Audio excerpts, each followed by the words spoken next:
Good morning friends. इस video में आपका स्वागत है। हम इस वीडियो में बताएंगे कि एक पासे को फेंकने से क्या क्या आने का पॉसिबिलिटी है, वो हम आज देखेंगे। ठीक है, तो ये क्वेश्चन लिया हूँ, ये एनसीईआरटी बुक से क्वेश्चन है। इस क्वेश्चन में पासा से रिलेटेड जो भी क्वेश्चन है आपका आपका डाउट क्लियर हो जाएगा। ठीक है, चलिए इसको सॉल्व करने का कोशिश करते हैं। सॉल्व करने से पहले आपको बता देना चाहता हूँ कि चलिए पासे को फेंकते हैं, उसमें क्या क्या पॉसिबिलिटी है आने का। एक पासे में कितना रहता है, टोटल 6 रहता है। ठीक है, तो टोटल संभव परिणामों की संख्या कितना हो जाएगा, 6 हो जाएगा। ठीक है, अब जो क्वेश्चन दिया है निकालना क्या क्या है, क्या क्या निकालना है, उस हिसाब से हम लोग क्वेश्चन देखेंगे। ठीक है, तो एक पासे को फेंकते हैं तो टोटल पॉसिबिलिटी आने का रहता है 6 रहता है टोटल, 1 2 3 4 5 6। ठीक है, आइए क्वेश्चन देखते हैं और उस क्वेश्चन पे हम लोग फोकस करते हैं क्या क्या निकालने दिया है। ठीक है, चलिए। एक पासे को फेंका जाता है, प्रायिकता ज्ञात कीजिए कि एक संख्या अभाज्य संख्या हो, अभाज्य संख्या हो। दूसरा क्वेश्चन है 2 और 6 के बीच में हो, 2 और 6 के बीच में हो। तीसरा क्वेश्चन है एक विषम संख्या हो। चौथा क्वेश्चन है एक सम संख्या हो। ठीक है, चलिए। एक पासे को फेंकने से क्या क्या आने का पॉसिबिलिटी है, इधर 1 आएगा, 2 आएगा, नहीं तो 3 आएगा, नहीं तो 4 आएगा, नहीं तो 5 आएगा, नहीं तो 6 आएगा। एक पासा फेंका जाता है। ठीक है, 2 पासा फेंकने का हम वीडियो एक अपलोड करेंगे आने वाला टाइम में। तो 2 पासे को एक साथ फेंका जाएगा तो क्या क्या पॉसिबिलिटी आने का चांस रहेगा। ठीक है, उसको हम लोग बाद में देखेंगे, पहले इस टाइप का क्वेश्चन देखेंगे। एनसीईआरटी बुक से एग्जाम में जो होता है वो एक ही पासा को फेंक करके बताएगा, एक ही पासा को फेंकने वाला से रिलेटेड क्वेश्चन आएगा। ठीक है, चलिए एक पासा फेंकते हैं तो ये पॉसिबिलिटी है आने का। ठीक है, तो इसको लिखेंगे कैसे कि एक पासा फेंकने से इतना आने का चांस है। ठीक है, तो टोटल संभव परिणामों की संख्या, कुल परिणामों की संख्या 6 हो गया।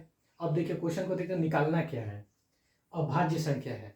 अभाज्य संख्या होता क्या है, देखिए सबसे मिनिमम अभाज्य संख्या जो होता है वो 2 होता है। ठीक है, और अभाज्य संख्या वो होता है जो खुद से कटे और किसी से ना कटे। तो मिनिमम अभाज्य संख्या 2 होता है, उसके बाद 3, उसके बाद 5, उसके बाद 7, उसके बाद 11, इसके बाद 13, इसके बाद 17। इस टाइप का बोलते हैं जो संख्या होती है वो अभाज्य संख्या होती है। ठीक है, तो चलिए देखते हैं पहला क्वेश्चन को कैसे सॉल्यूशन करते हैं। ये क्वेश्चन अभाज्य संख्या हो।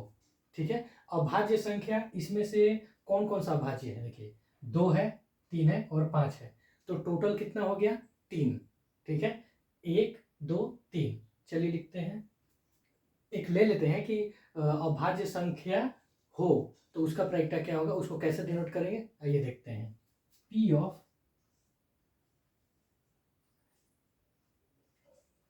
अब पहले लिख देते हैं पी ऑफ अभाज्य।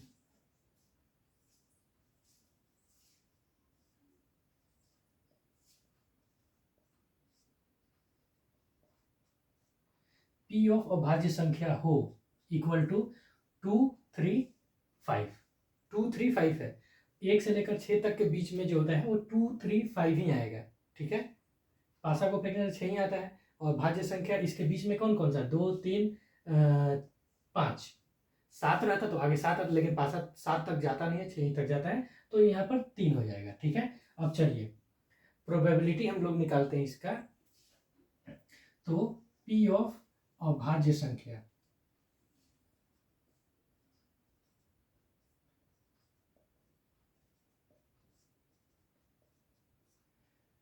इसको हम लोग हटा देते हैं। ठीक है, ए अभाज्य संख्या हो तो पी ऑफ अभाज्य संख्या हो,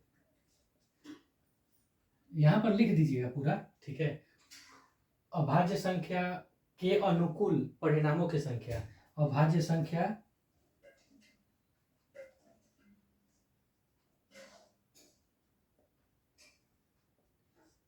अभाज्य संख्या के अनुकूल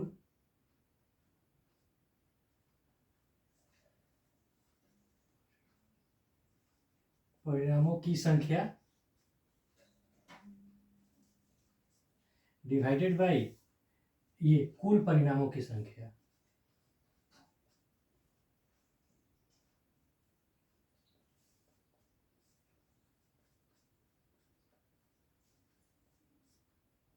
देखिए अभाज्य संख्या के अनुकूल परिणामों की संख्या 3 है, कुल परिणामों की संख्या 6 है, तो 3 2 अच्छा 1/2 आंसर आ जाएगा। ठीक है। तो ये p अभाज्य संख्या हो का आंसर इतना आया 1/2। ठीक है, चलिए ये वाला देखते हैं b। 2 और 6 के बीच हो, 2 और 6 के बीच हो, 2 और ये 6 के बीच में क्या क्या है, 3 है, 4 है, 5 है। 2 और 6 के बीच में 3 4 5, तो टोटल कितना होगा, 3 हो गया, तो वो 3 लिख देंगे। ठीक है, अब वही p, इसको हम p मान लेते हैं, टोटल को p ऑफ 2 और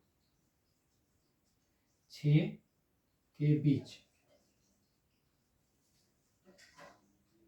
p ऑफ, सेम ऐसे ही लिखेंगे, सेम ऐसे ही लिखेंगे, 2 और 6 के बीच अनुकूल परिणामों की संख्या 3, और टोटल कितना है, 6 है। 3 में से कितना में से 3, 6 में से, तो इसका भी 1/2 आंसर आ जाएगा। ठीक है, बी कैंसिल हुआ। सी का चलिए चलते हैं। सी एक विषम संख्या हो, तो इसमें से विषम संख्या कौन कौन सा है, विषम संख्या 1 है, 3 है, 5 है, 1 3 5, इसका भी आंसर विषम संख्या हो। लिखते हैं विषम संख्या हो के अनुकूल परिणामों की संख्या, ऐसे आप लोग लिख दीजिएगा उसको। ठीक है, इसका भी 3 आ जाएगा। ठीक है, तो p ऑफ, यहाँ पर इसको लिख देंगे p ऑफ इतना, और p ऑफ ये वाला लिखिएगा यहाँ पर ये वाला लिख दीजिएगा यहाँ पर। ठीक है, ये अनुकूल विषम संख्या के अनुकूल परिणामों की संख्या कितना है, 3 है, डिवाइडेड बाई कुल परिणामों की संख्या 6 है, 1/2, इसका भी आंसर 1/2 आएगा। ठीक है, अब चलिए सम संख्या विषम आ गया, तो सम डी भी ऑप्शन लिख दीजिए। सम संख्या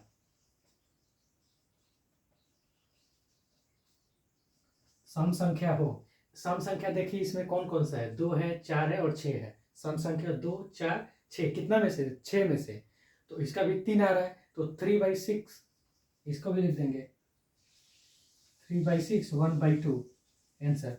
तो सभी का आंसर देख रहे हैं 1/2 आ रहा है। ठीक है, तो इस तरीके से आप पासे वाले क्वेश्चन को आप लोग सॉल्यूशन कर सकते हो। ठीक है, देखिए कितना इजी वे में आ गया, सबका आंसर 1/2 आ रहा है। आप चेक कर लीजिए एक बार। ठीक है, और स्क्रीनशॉट ले लीजिए। यहाँ लिखना हम एक पहले लिख करके दिखा दिए आपको, तो बी के लिए भी सेम वैसे ही लिखना है। अभाज्य यहाँ नहीं लिखना है, 2 और 6 के बीच हो के अनुकूल परिणामों की संख्या 3 बाई टोटल परिणामों की संख्या, यहाँ पर इसको लिखना है। ठीक है, तो इस टाइप का आप लोग सॉल्यूशन कर सकते हो। ये कितना आसानी से बन गया। ठीक है, ये पासा वाला क्वेश्चन हो गया। ठीक है, आगे हम वीडियो और बनाएंगे, एनसीईआरटी के बुक का सॉल्यूशन देंगे। ठीक है, तब तक के लिए धन्यवाद, थैंक यू।